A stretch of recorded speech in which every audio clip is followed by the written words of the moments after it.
কুরবানি কবুল হওয়ার জন্য শর্ত দুই ধরনের। এক ধরনের শর্ত, যে পশু আমরা কুরবানি দিব সেই পশুর সাথে সম্পৃক্ত। আরেক ধরনের শর্ত, যিনি কুরবানি দিবেন কুরবানি দাতার জন্য শর্ত। কুরবানির পশুর জন্য শর্ত কি? কুরবানির পশুর জন্য প্রথম শর্ত হলো, যে পশুটা দিয়ে আমি কুরবানি দিব সেই পশুটা চতুষ্পদ জন্তু হতে হবে। যেমন উট, গরু, ছাগল, ভেড়া, দুম্বা, হালাল চতুষ্পদ জন্তু দিয়ে কুরবানি দিতে হবে। অনেকে কুরবানির দিন মুরগি দিয়ে, মোরগ দিয়ে কুরবানি হয়, অনেকে আছে। এটা ঠিক না, এটা সহি হবে না। তো কুরবানির পশুর জন্য প্রথম শর্ত হইল পশুটা চতুষ্পদ জন্তু হইতে হবে। আল্লাহ তাআলা বলেন, ওয়ালিকুল্লি উম্মাতিন জাআলনা মানসাকান লিয়াযকুরু ইসমাল্লাহি আলা মা রাযাকাহুম মিন বাহিমাতিল আনআম। আল্লাহ পাক রব্বুল আলামিন বলেন, ওয়ালিকুল্লি উম্মাতিন জাআলনা মানসাকান। আল্লাহ বলেন, আমি প্রত্যেকটা জাতির জন্য কুরবানির বিধান দিয়েছি। আল্লাহ বলেন, আমি প্রত্যেকটা জাতির জন্য কুরবানির বিধান দিয়েছি। কেন দিয়েছি? লিয়াযকুরু ইসমাল্লাহ আলা মা রাযাকাহুম মিন বাহিমাতিল আনআম।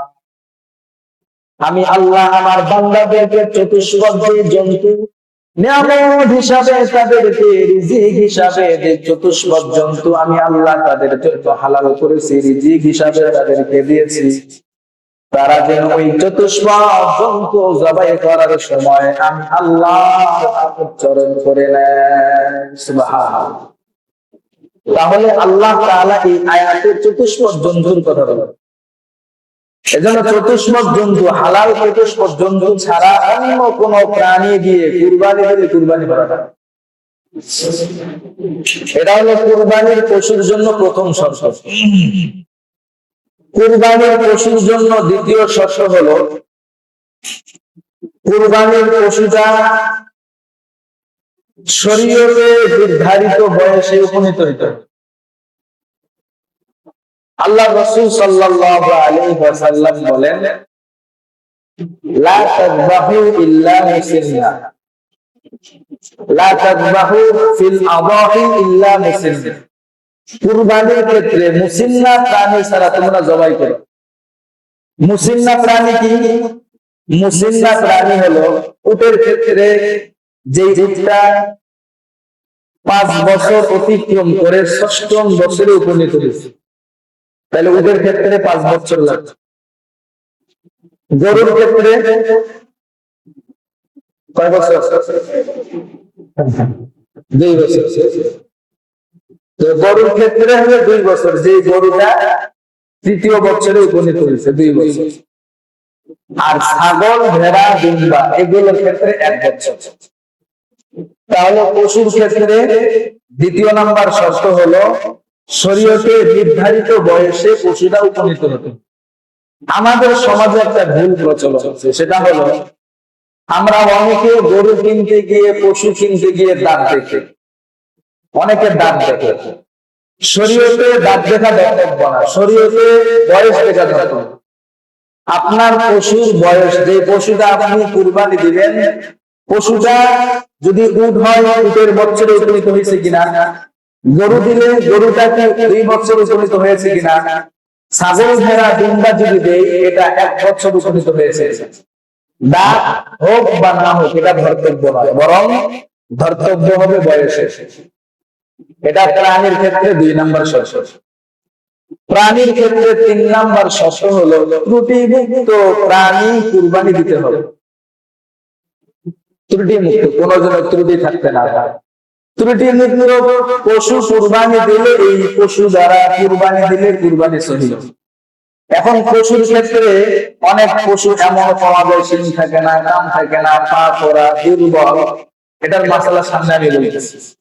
তাহলে পশুর ক্ষেত্রে মৌলিক তিনটা শর্ত, এই তিনটা শর্ত পশুর মধ্যে পাওয়া গেলে ওই পশু দ্বারা কুরবানি সহিহ হবে। এবার যিনি কুরবানি দিলেন তার জন্য পাঁচটা শর্ত। পশুর মধ্যে তিনটা শর্ত আমি পাইলাম, এই পশু কুরবানির উপযুক্ত হইল। এখন আমি যে কুরবানি দিব, আমি কুরবানি দেওয়ার উপযুক্ত কিনা, বা আমার এই পাঁচটা শর্ত পালন হইল কিনা। যদি আমার এই শর্তগুলো পালন হয় ঠিক মতো, তাহলে পশুর শর্ত পাওয়া গেল, আমার কুরবানি দাতার শর্ত পাওয়া গেল। তার মানে আপনার কবুলটা শুদ্ধ হয়েছে। যিনি কুরবানি দিবেন ওনার প্রথম নাম্বার শর্ত হলো নিয়ত ঠিক থাকতে হবে, নিয়ত শুদ্ধ থাকতে হবে। এমন হলে চলবে না আমি এলাকার গণ্যমান্য ব্যক্তি, সুনামধন্য একজন ব্যক্তি, প্রতি বছর আমি একটা গরু কুরবানি দিই, দামি গরু কুরবানি দিই, 1 লাখ 2 লাখ 4 লাখ টাকা দিয়ে গরু কিনে কুরবানি দিই। যা আমি যদি এবার কুরবানি না দিই মানুষ কি বলবে, এই যে নিয়তের মধ্যে একটা গোলমাল ঢুকে গেল, তাহলে কুরবানি শুদ্ধ হবে। এজন্য কুরবানি দাতার প্রথম নাম্বার শর্ত হইল নিয়ত শুদ্ধ হইতে হবে। আল্লাহ তাআলা বলেন, বালা মান আসলামা ওয়াজহাহু লিল্লাহি ওয়া হুয়া মুহসিন ফালাহু আজরুহু ইনদা রাব্বিহি ওয়া লা খাউফুন আলাইহিম ওয়া লা হুম ইয়াহজানুন।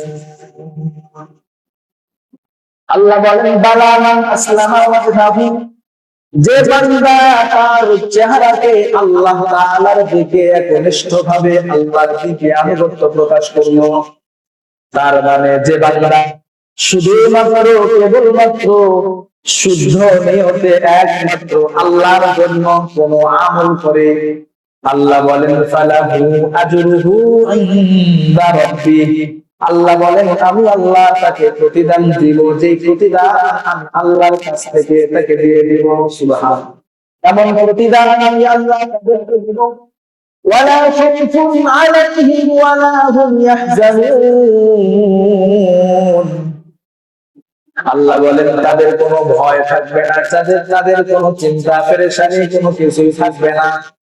তার মানে আমার ইবাদতের মধ্যে যদি নিয়ত শুদ্ধ পাওয়া যায়, আল্লাহ বলেন এই নিয়ত শুদ্ধ থাকার কারণে পরিপূর্ণ প্রতিদান আল্লাহ আমার বান্দাদেরকে দিয়ে দিব। সুবহানাল্লাহ, এই প্রথম শর্ত হলো নিয়ত শুদ্ধ থাকতে হবে। قال رسول الله صلى الله عليه وسلم إنما الأعمال بالنيات। আল্লাহর হাবিব বলেন প্রত্যেকটা আমল নির্ভর করে নিয়তের উপর। আমার নিয়ত যদি শুদ্ধ হয় তাহলে আল্লাহ তাআলা ওই আমলের প্রতিদান আমাকে দিয়ে দিবেন, আর যদি আমার নিয়ত শুদ্ধ না হয় আমার মালিকের কাছ থেকে ওই আমলের প্রতিদান বিন্দু পরিমাণও পাওয়া যাবে না। এজন্য নিয়ত শুদ্ধ করতে হবে। এজন্য কুরবানির আরো কয়েকদিন বাকি আছে, এখন থেকেই যারাই কুরবানি দিব এখন থেকেই নিয়ত শুদ্ধ করে।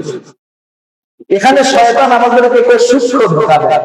দেখেন, আমি গরু কিনলাম, পশু কিনলাম, কুরবানি দিলাম, আমি দেখলাম, মানুষও দেখলো, সবাই দেখলো, সবাই জানলো যে এ বান্দা কুরবানি দিছে।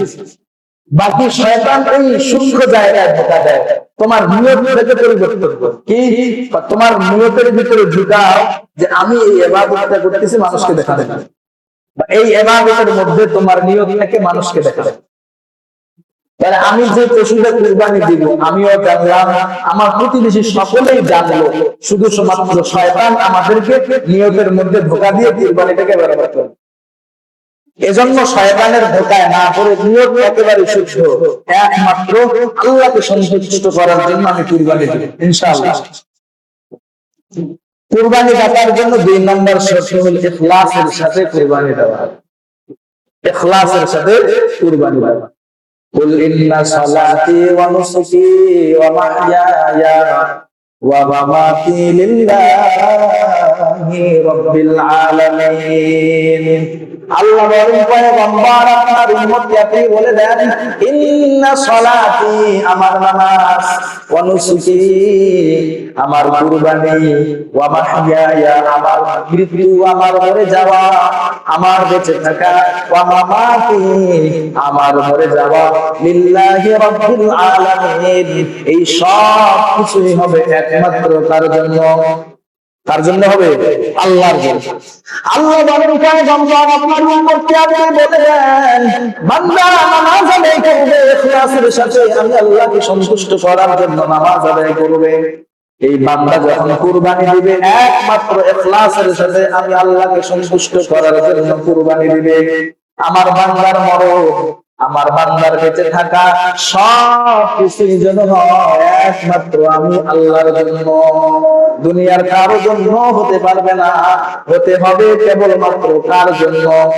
আমার ইবাদতটা যখন আমার ইখলাসের সাথে হবে, আমার কুরবানিটা যদি ইখলাসের সাথে হয়, আমার কুরবানিটা যদি আমার মালিককে খুশি করার জন্য হয়, আদিকাল থেকে যতগুলো কুরবানি আল্লাহ তাআলা তার প্রিয় বান্দাদের মাধ্যমে কবুল করে নিয়েছে, ওই প্রিয় বান্দাদের কবুলের মধ্যে আমার কুরবানিটাও কবুল হয়ে যাবে। সুবহানাল্লাহ। ইব্রাহিম আলাইহিস সালাতু ওয়াস সালাম তার প্রিয় সন্তানকে কুরবানি দিয়েছেন একমাত্র কাকে খুশি করার জন্য? আল্লাহকে। ইখলাসের সাথে ইব্রাহিম তার সন্তানকে আল্লাহর জন্য ইখলাসের সাথে কুরবানি দেওয়ার কারণে আল্লাহ তাআলা ইব্রাহিম পয়গম্বরের কুরবানিকে কবুল করে নিয়েছেন।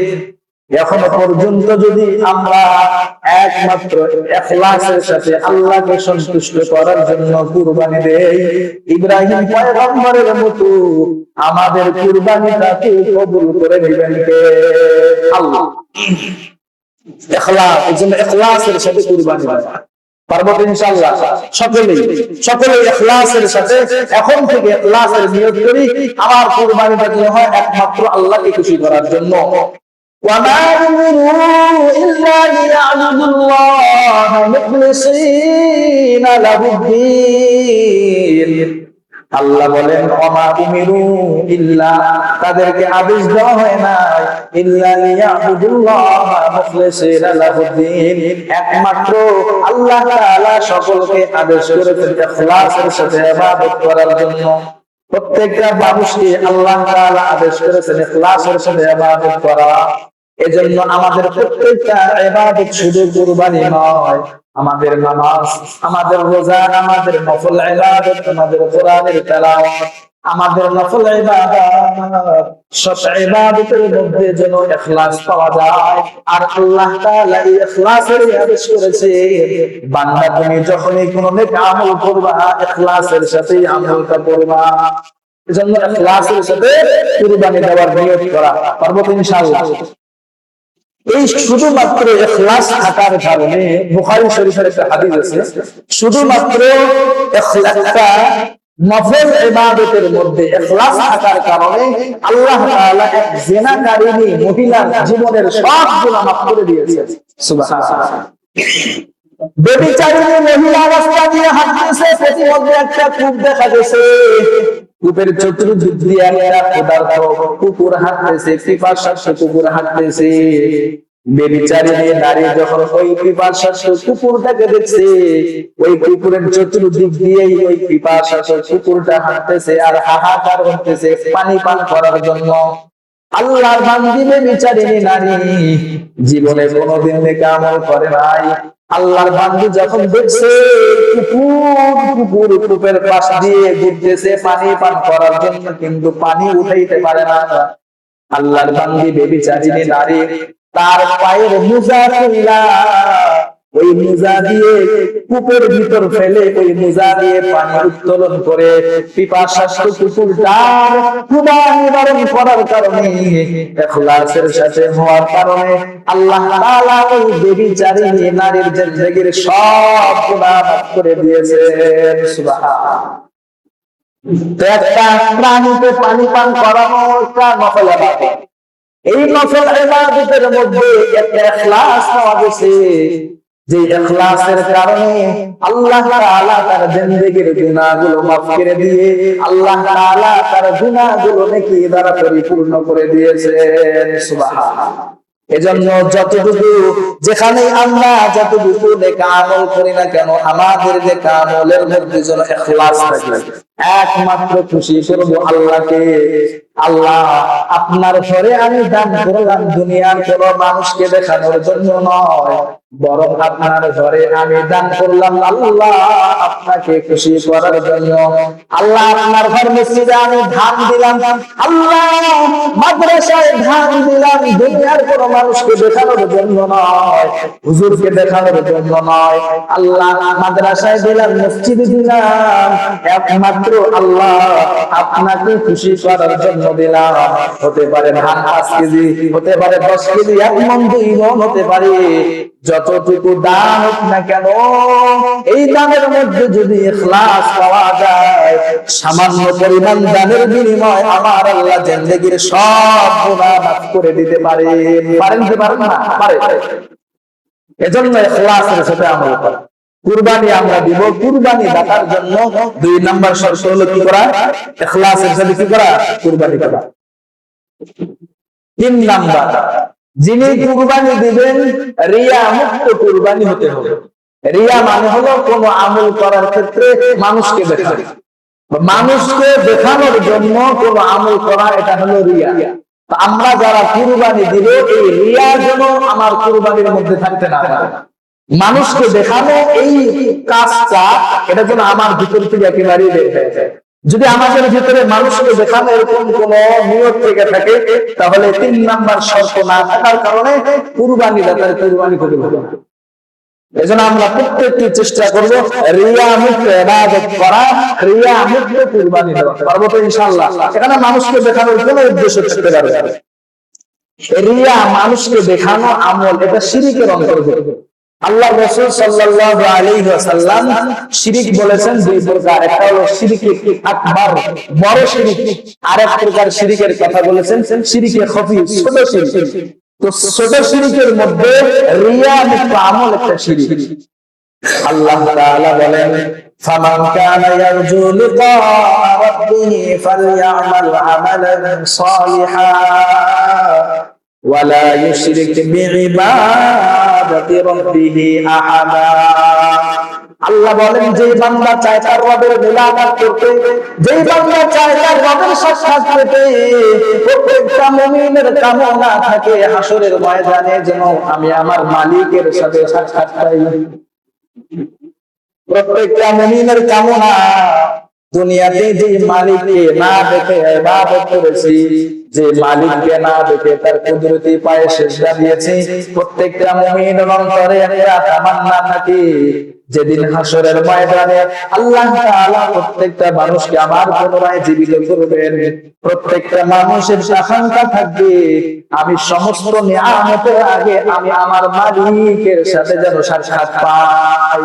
সুবহানাল্লাহ। এটা মুমিনের তামান্না, মুমিনের আকাঙ্ক্ষা থাকে।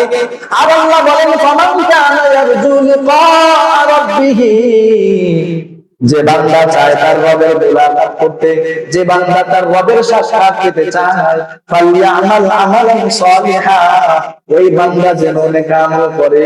আর একটা ওয়ালা ইউশরিক বিইবাদাতি রাব্বিহি আহাদা, ওই বান্দা যেন দুনিয়াতে ওই রবের সাথে কাউকে অংশীদার সাব্যস্ত না করে, শিরক গুনাহ না করে। এখানে ওয়ালা ইউশরিক বিইবাদাতি, শিরক গুনাহ দ্বারা অর্থ হইল এটা রিয়া। কোন আমলের মধ্যে যদি রিয়া পাওয়া যায় তাহলে সে শিরক গুনাহ করলো।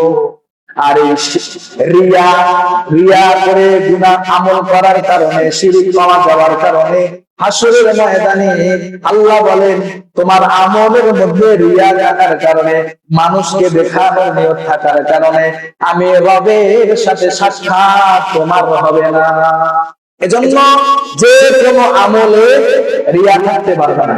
রিয়া মুক্ত একমাত্র আল্লাহকে খুশি করার জন্য আমল করতে হবে, ইবাদত করতে হবে। তো আমাদের কুরবানিটা যেন রিয়া মুক্ত হয়, মানুষকে দেখানো থেকে যেন আমাদের কুরবানিটা মুক্ত থাকে। আমরা পারবো তো ইনশাআল্লাহ?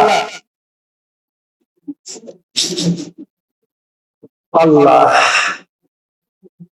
এটা হাদিস আছে, যে হাদিসে আবু হুরায়রা রাদিয়াল্লাহু তাআলা আনহু যে হাদিসটা বর্ণনা করতে গিয়ে 4 বার বেহুশ হয়ে গেছে। কয়বার বেহুশ হয়েছে? 4 বার। একজন তাবিঈ ছিলেন সুফাই আল আসবাহি রাহমাতুল্লাহি আলাইহি। উনি মদিনায় আগমন করলেন।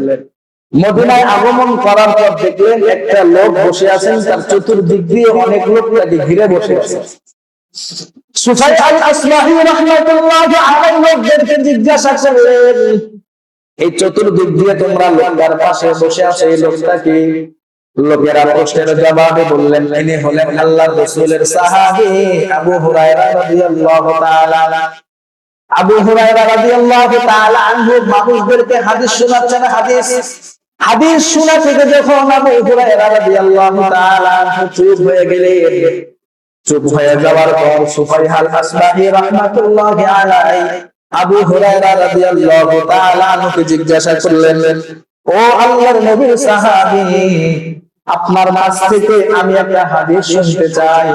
আমার কাছে এমন একটা হাদিস বর্ণনা করুন যে হাদিসটা আপনি আল্লাহর রাসূল থেকে শুনেছেন, বুঝেছেন এবং আমল করেছেন, এমন একটা হাদিস আমার কাছে আপনি বর্ণনা করুন। এই কথা বলার পর আবু হুরায়রা রাদিয়াল্লাহু তাআলা আনহু বলেন, আফআলু লা উহাদ্দিসান্নাকা হাদিসান হাদাসানি রাসূলুল্লাহ সাল্লাল্লাহু আলাইহি ওয়াসাল্লাম। তোমার কাছে আমি এমন একটা হাদিস বর্ণনা করব যে হাদিসটা আমি আল্লাহর রাসূল থেকে শুনেছি, আল্লাহর রাসূল আমার কাছে হাদিসটা বর্ণনা করেছেন এবং ওই হাদিসটা আমি বুঝেছি, আমল করেছি। ওই হাদিসটা আমি তোমার কাছে বর্ণনা করব। বর্ণনা করা যখন শুরু করবেন, আল্লাহর রাসূলের সাহাবী আবু হুরায়রা রাদিয়াল্লাহু তাআলা বেহুশ হয়ে মাটিতে পড়ে গেলেন। বেহুশ হয়ে মাটিতে পড়ে যাওয়ার পর কিছুক্ষণ অজ্ঞান থাকার পরে আবার যখন আল্লাহর রাসূলের সাহাবীর জ্ঞান ফিরল, জ্ঞান ফেরার সাথে সাথে আবার আল্লাহর রাসূলের সাহাবী বললেন, লা উহাদ্দিসান্নাকা হাদিসান হাদাসানি রাসূলুল্লাহ সাল্লাল্লাহু আলাইহি ওয়াসাল্লাম। আল্লাহর রাসূল যে হাদিস আমার কাছে বর্ণনা করেছেন, এমন একটা হাদিস তোমাকে আমি শোনাবো, তোমার কাছে বর্ণনা করব। এই কথা বলার পর আবার আবু হুরায়রা রাদিয়াল্লাহু তাআলা বেহুশ হয়ে জমিনে পড়ে গেলেন। দ্বিতীয়বার বেহুশ হয়ে পড়ে যাওয়ার পর আবার হুঁশ ফিরল, আবার হাদিস বর্ণনা করার চেষ্টা করলেন, আবার বেহুশ হয়ে গেলেন। তৃতীয়বার বেহুশ হয়ে যাওয়ার পর চতুর্থবার আবার আল্লাহর রাসূলের সাহাবী চতুর্থবার হাদিস বর্ণনা করতে গেলেন, এরপরও তিনি বেহুশ হয়ে জমিনে পড়ে গেলেন। চতুর্থবার জমিনে বেহুশ হয়ে যাওয়ার পর পঞ্চমবার যখন আল্লাহর রাসূলের সাহাবীর হুঁশ ফিরল, আল্লাহর রাসূলের সাহাবী আবু হুরায়রা রাদিয়াল্লাহু তাআলা আনহু এবার আল্লাহর রাসূল থেকে বর্ণিত হাদিস বর্ণনা করা শুরু করে দিলেন। আল্লাহর রাসূল আমার কাছে বর্ণনা করেছেন, ইযা কানা ইয়াউমুল কিয়ামাহ, যখন এই দুনিয়াতে কিয়ামত কায়েম হয়ে যাবে, ইয়ানজিলুল্লাহু তাআলা ইলাল ইবাদ, আল্লাহ তাআলা তার বান্দাদের কাছে নাজিল হবেন, আল্লাহ তার বান্দাদের কাছে অবতীর্ণ হবেন, লিয়াকদিয়া বাইনাহুম, আল্লাহ তাআলা তার বান্দাদের মাঝে বিচার কার্য ফয়সালা করার জন্য আল্লাহ যখন বান্দাদের কাছে আসবেন, আল্লাহ তাআলা সর্বপ্রথম 3 শ্রেণীর মানুষদেরকে ডাকবেন। বলেন তো কয় শ্রেণী? 3-4 বার বেহুশ হইছেন। আল্লাহ তাআলা যখন কিয়ামত কায়েম করবেন, সর্বপ্রথম 3 শ্রেণীর মানুষদেরকে ডাকবেন। 1 নাম্বার রাজুলুন জামাআল কুরআন, আল্লাহ তাআলা প্রথম শ্রেণীর মানুষদেরকে ডাকবেন যাদেরকে আল্লাহ কোরআনের ইলম দান করেছেন, যাদের সিনায় আল্লাহ কোরআনের আমানত রেখেছেন, হাফেজ আলেমদেরকে আল্লাহ সর্বপ্রথম ডাকবেন। দ্বিতীয়বার দ্বিতীয় শ্রেণীর লোকদের মধ্যে ওই লোকদেরকে আল্লাহ তাআলা ডাকবে যারা জিহাদের ময়দানে শহীদ হয়েছেন, তাদেরকে ডাকবেন। তৃতীয় নম্বরে আল্লাহ তাআলা যাদেরকে অঢেল ধন সম্পদের মালিক বানিয়েছেন, তাদেরকে আল্লাহ তাআলা ডাকবেন। এই 3 শ্রেণীর মানুষদেরকে আল্লাহ ডাকবেন। ডাকার পরে হাফেজ আলেম মুফতি মুহাদ্দিস সাহেবদেরকে আল্লাহ তাআলা ডাকবেন আর বলবেন, তোমাদেরকে আমি কোরআনের ইলম দান করেছি, বলো এই কোরআন অনুযায়ী তুমি কতটুকু আমল করেছো। আলেমদেরকে ডাকবেন, জিজ্ঞাসা করবেন, তোমাকে ইলম দান করেছি, বলো কতটুকু আমল করেছো ইলম অনুযায়ী। আল্লাহর বান্দা আলেম সাহেব আল্লাহ তাআলার উত্তরে বলবেন, আল্লাহ দুনিয়ার জমিনে দিবা রাত্রি আমি আল্লাহর আপনার কোরআন তেলাওয়াত করেছি, আপনার কোরআন আপনার বিধান মনকে পরিচালনা করেছি। আল্লাহ তাআলা সাথে সাথে বলবেন না না কাদাবতা, তুমি মিথ্যা বলেছো। পাশে ফেরেশতারা থাকবেন, ফেরেশতারা বলবে তুমি মিথ্যা বলছো। আল্লাহ তাআলা তখন ওই আলেমকে বলবেন আমি আল্লাহকে খুশি করার জন্য তুমি এলেম শিখো নাই, বরং তুমি এই জন্য এলেম শিখছো যাতে করে দুনিয়াবাসী মানুষ তোমাকে বড় বড় আলেম বলতে পারে। মানুষের বাহবা শোনার জন্য, মানুষের বাহবা পাওয়ার জন্য তুমি এলেম শিখছো। অতএব এই যে বাহবা দুনিয়াতে পেয়ে গেছো, হাসরের ময়দানে কোনো প্রতিদান তোমার জন্য নাই। হাফেজ আলেমদেরকে ডাকার পর আল্লাহ জিজ্ঞাসা করবেন এরা দুনিয়াতে এলেম শিখছে, দুনিয়াবাসী মানুষকে খুশি করার জন্য, আল্লাহকে খুশি করার জন্য এলেম শিখে নাই, অতএব তার জীবনের সমস্ত আমল বরবাদ হয়ে যাবে। দ্বিতীয় শ্রেণীর লোকদেরকে আল্লাহ ডাকবেন যারা জিহাদের ময়দানে শহীদ হয়েছেন, জিহাদ করেছে, শহীদ হয়ে গেছে। আল্লাহ তাআলা তাদেরকে ডাকবেন, জিজ্ঞাসা করবেন এ শহীদ, দুনিয়াতে আমি আল্লাহ তোমাদের শরীরে শক্তি দিয়েছিলাম, আমি আল্লাহর জন্য জিহাদের ময়দানে শরীক হয়েছিলাম, বলো জিহাদের ময়দানে যে শরীক হয়েছো কিসের জন্য, কার জন্য জিহাদ করে শহীদ হয়েছো? তখন তারা বলবে আল্লাহ আপনাকে খুশি করার জন্য আমরা জিহাদ করেছি, মরেছি, শহীদ হয়ে গেছি। আল্লাহ বলবেন না না তোমরা মিথ্যা বলছো, আমাকে খুশি করার জন্য জিহাদ করো নাই, বরং দুনিয়াবাসী মানুষের কাছে বাহবা পাওয়ার জন্য, দুনিয়াবাসী মানুষ যেন তোমাকে শক্তিশালী বলে এজন্য তুমি জিহাদ করেছো। সুতরাং এই বাহবা দুনিয়াতে পেয়ে গেছো, আখিরাতে তোমার কোনো অংশ নাই। তৃতীয় নাম্বার শ্রেণীর লোকদেরকে আল্লাহ তাআলা ডাকবেন, আল্লাহ তাআলা ওই সমস্ত লোকদেরকে ডাকবেন যাদেরকে আল্লাহ তাআলা অঢেল ধন সম্পদের মালিক বানিয়েছেন। আল্লাহ তাআলা ধনী লোকদেরকে ডাকবেন আর বলবেন এই তোমাকে আমি এত সম্পদ দান করলাম, বলো এই সম্পদ কোন কাজে তুমি ব্যয় করেছো? আল্লাহর বান্দা বলবে আল্লাহ এই সম্পদের বিনিময়ে আমি আত্মীয়তার রক্ষা, আত্মীয়তার বন্ধন রক্ষা করেছিলাম এবং এই সম্পত্তি আমি হত দরিদ্র মানুষকে দান সদকা করেছিলাম।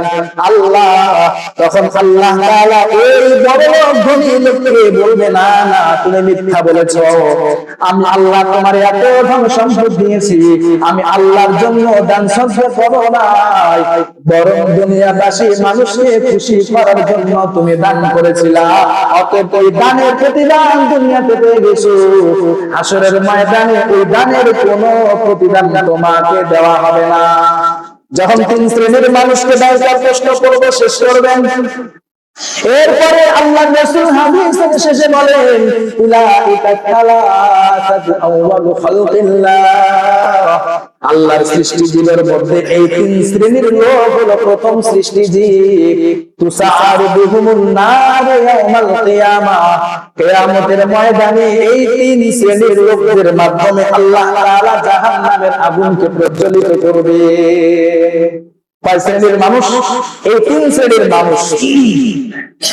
আলেম হয়েছে দুনিয়াবাসী মানুষকে খুশি করার জন্য, জিহাদ করেছে দুনিয়াবাসী মানুষকে খুশি করার জন্য, আল্লাহ সম্পদ দিয়েছেন দুনিয়াবাসী মানুষকে খুশি করার জন্য দান করেছে, বা দুনিয়াবাসী মানুষকে দেখানোর জন্য দান করেছে। এই তিন শ্রেণীর মানুষের মাধ্যমে আল্লাহ তাআলা জাহান্নামের আগুনকে প্রজ্বলিত করবে। এজন্য সাবধান, সামনে যেহেতু কুরবানি আসতেছে, আমাদের কুরবানিটা যদি যেন রিয়ামুক্ত কুরবানি হয়, পারবো তো ইনশাআল্লাহ? আল্লাহ আমাদের সকলকে আমল করে তৌফিক দান করুন। চতুর্থ নাম্বার শর্ত হলো আমার কুরবানি যে দিব, এই কুরবানির পশুর ক্ষেত্রে যেন আমি হালাল টাকা ব্যয় করতে পারি, হারাম উপার্জনের মাধ্যমে আমার কুরবানিটার যেন না হয়। আমি যে কুরবানি ইবাদতটা করব এটা যেন হালাল পয়সা দিয়ে হয়, পারবো তো ইনশাআল্লাহ? পঞ্চম নাম্বার শর্ত হলো কুরবানি দেওয়ার ক্ষেত্রে নিজের মন মতো কুরবানি দেওয়া যাবে না, বরং আল্লাহ এবং আল্লাহর রাসূলের শরীয়ত মোতাবেক, আল্লাহ আল্লাহর রাসূলের বিধি অনুযায়ী কুরবানি দিতে হবে। ইয়া আইয়ুহাল্লাযীনা আমানু আতিউল্লাহ ওয়া আতিউর রাসূল ওয়া লা তুবতিলু আমালাকুম।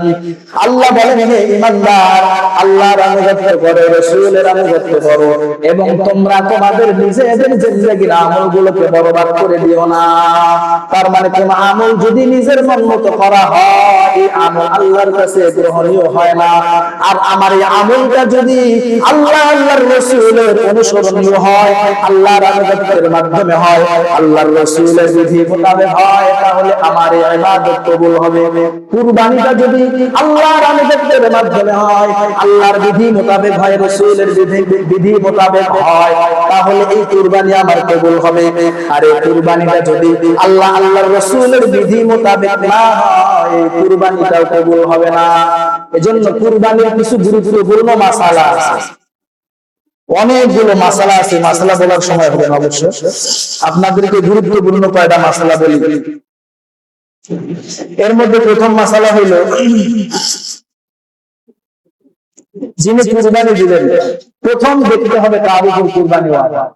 যদি দেখেন প্রাপ্তবয়স্ক সুস্থ মস্তিষ্ক সম্পূর্ণ প্রত্যেক মুসলমান যদি জিলহজ মাসের 10 তারিখ থেকে 12 তারিখ পর্যন্ত 3 দিনের মধ্যে কেউ যদি নিসাব পরিমাণ সম্পদের মালিক হয়, তার উপর কুরবানি ওয়াজিব। কথা বুঝে আসছে? এখানে বছর শর্করা, বরং 3 দিনের মধ্যে 10, 11, 12 এই 3 দিনের মধ্যে কেউ যদি নিসাব পরিমাণ সম্পদের মালিক হয়, তার উপর কুরবানি ওয়াজিব। এখন নিসাব পরিমাণ সম্পত্তি কতটুকু? স্বর্ণের ক্ষেত্রে 7.5 তোলা স্বর্ণ, আর রূপার ক্ষেত্রে 52.5 তোলা। এখন আপনার কাছে এতগুলো স্বর্ণ নাই, রূপাও নাই, আপনার কাছে কিছু কিছু করে সম্পদ আছে, ধান আছে, অথবা ব্যবসায়িক পণ্য আছে। এই যে কিছু কিছু সম্পত্তি মিলে যদি 52 তোলা রূপার সমপরিমাণ সম্পত্তি থাকে, তাহলে তার জন্য কুরবানি করা কি ওয়াজিব। এরপরে হলো কুরবানির নিসাব, এটা সারা বছর ভাগে না, বরং এই 3 দিনের ভিতরে কেউ যদি নিসাব পরিমাণের মালিক হয়, তাহলে তার উপর কুরবানি ওয়াজিব। 4 নাম্বার, আমাদের অনেকের সন্তান আছে, নাবালেগ সন্তান। নাবালেগ সন্তান অনেক আছে যার উপর অনেক সম্পত্তি আছে, এমন সন্তান আছে নাবালেগ শিশু, এর উপর কুরবানি ওয়াজিব নয়, বরং তার পরিবারের মধ্যে কেউ যদি তার পক্ষ থেকে কুরবানি আদায় করতে চায়, তাহলে করতে পারবে। 5 নাম্বার, যে ব্যক্তি কুরবানি দিবে, কুরবানির দিনগুলোতে কেউ যদি মুসাফির থাকে, মনে করেন আপনার উপর কুরবানি ওয়াজিব, আপনি সফরে বের হয়ে গেছেন, তাহলে আপনার উপর কুরবানি ওয়াজিব নয়। দরিদ্র ব্যক্তি, যে ব্যক্তি দরিদ্র, এই দরিদ্র ব্যক্তি এর উপর কুরবানি ওয়াজিব নয়, তবে কুরবানির নিয়তে যদি পশু ক্রয় করে, তাহলে তার উপর কুরবানি দেওয়া কি ওয়াজিব। জিলহজ মাসের 10 তারিখ আমরা অনেক সময় আমরা তো দিনে কুরবানি দিই, কুরবানি দেওয়ার সময় হলো 3 দিন, 10, 11, 12 এই 3 দিনের মধ্যে প্রথম দিন কুরবানি দেওয়া উত্তম। এরপরে প্রথম দিন দিতে না পারলে দ্বিতীয় দিন, এরপরে তৃতীয় দিন। কেউ যদি রাতে কুরবানি দিতে চায় তাও পারবে, এটা জায়েজ, তবে উত্তম হলো দিনে প্রথম দিনে কুরবানি দেওয়া, এটা উত্তম। আল্লাহ। এরপরে আমাদের সমাজে একটা প্রচলন আছে, আমাদের এদিকে আছে কিনা জানি না, অনেক জায়গায় আছে, গরু, উট, গরু, দুম্বা, ভেড়া, ছাগল, এই 5টা প্রাণী ব্যতীত অন্য কোনো প্রাণী দিয়ে কুরবানি দেয়। যদি অন্য কোনো প্রাণী দিয়ে কুরবানি দেয়, কুরবানি হবে না। আল্লাহ।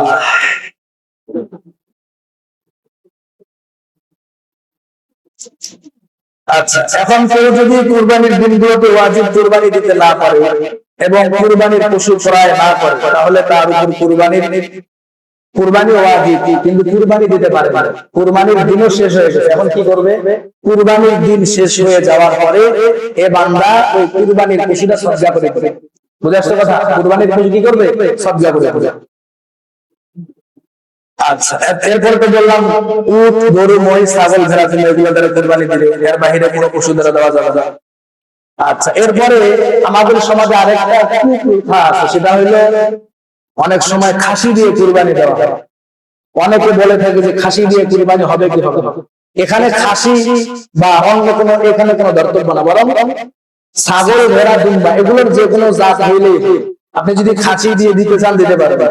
অনেক সময় খাসি দিয়ে দেওয়া বেশি বেশি হয়, কারণ খাসি অনেক সময় রুষ্ট বুষ্ট বেশি হয়, মোটা তাজা বেশি, এজন্য এগুলো ধরে দিলে কোনো সমস্যা নেই।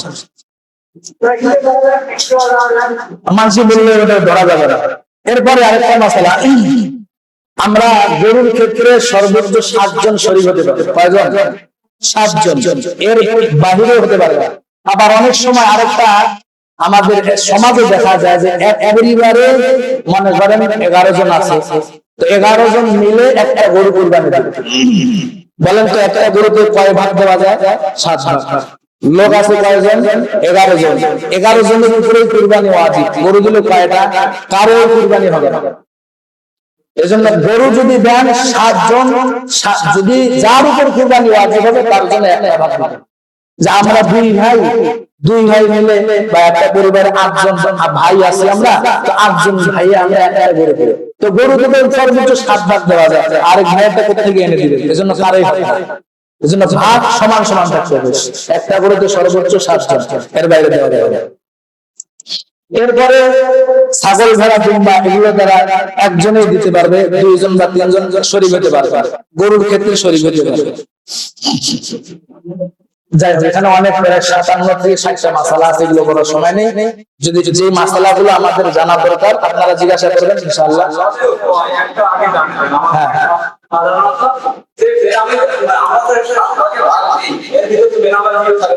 হ্যাঁ, এখানে আমলের ভিন্নতা। এখানে কেউ যদি বেনামাজি থাকে, এখানে আগে দেখতে হবে আমি যে শরীক নিলাম, আমি এখানে অবশ্যই এটা লক্ষ্য রাখতে হবে, আমি যাকে শরীক নিলাম তাকে দেখতে হবে সে ইমানদার কিনা, সে আমলদার কিনা, এবং তার সম্পদের মধ্যে হালাল হারাম মিশ্রিত আছে কিনা, এবং তার নিয়ত শুদ্ধ কিনা। যদি দেখি 7 জনের মধ্যে 1 জনের নিয়ত যদি শুদ্ধ না থাকে তো কারোই তো হবে। এজন্য যখন শরীকানা কুরবানি দেব অবশ্যই খেয়াল রাখবেন, যাকে আমি শরীক দিব অবশ্যই খেয়াল করে নিতে হবে। আর এক্ষেত্রে ইবাদতের তারতম্য আছে, কেউ যদি নামাজ না পড়ে শরীক নেওয়া যাবে, বাকি এক্ষেত্রে যারা আমলদার তাদেরকে নেওয়া বেশি উচিত। বাকি যদি এখন আমাদের সমাজ দিয়ে আসে নামাজ পড়ে না, কাকে নিলেন কাকে বাদ দিলেন, ভেজাল হয় না? এজন্য সমস্যা। হ্যাঁ পারবে। আমার বাবা মারা গেছে,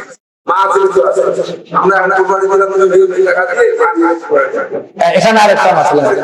হ্যাঁ, এটা হলো মৃত মায়ের নামে বা মৃত বাবার নামে পূর্বে একটা গরু দিলেন, এই গরুর মধ্যে যদি আপনার মায়ের নামে দিতে চান দিতে পারবেন, বাবার জন্য একটা দিতে দিলেন বা নিজের